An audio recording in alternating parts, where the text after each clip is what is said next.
للأسف في أفراح المسلمين طبعا المأذون بيبقى قاعد، فبنسمع كلمة مشهورة جدا إن الجواز ده تم على سنة الله ورسوله وعلى مذهب أبي حنيفة النعمان.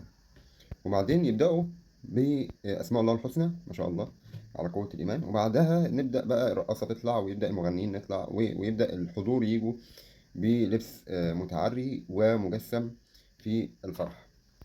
فأنا عايز أسأل سؤال، يعني هل هي من سنة الله ورسوله انك تجيب رقاصه وتشغل اغاني؟ يعني انت بتقول ان الجواز ده تم على سنه الله ورسوله وعلى مذهب ابو حنيفه النعمان. هل ابو حنيفه النعمان كان موصيك ان انت تجيب رقاصه في الفرح؟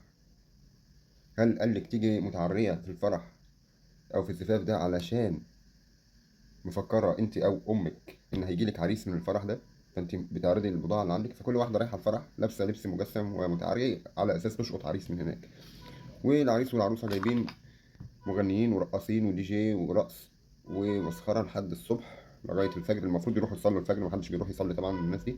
وبيقولوا المأذون، يعني أنا نفسي المأذون ينصح نصيحة زي دي، المفروض إن هو رجل دين يعني، يقول إن الجواز ده تم على سنة الله ورسوله. هل سنة الله ورسوله علمتك كده إنك تجيب رقاصين وتجيب مغنيين وتقعد ترقص وتغني للصبح؟ دي هي يعني عايز أقول لك إن الأفراح الأجانب اللي هم الكفار معظمها بيكون على الهادي، يعني مزيكا هادية، مفيش الهبل اللي بيتعمل في الافراح المسلمين ده.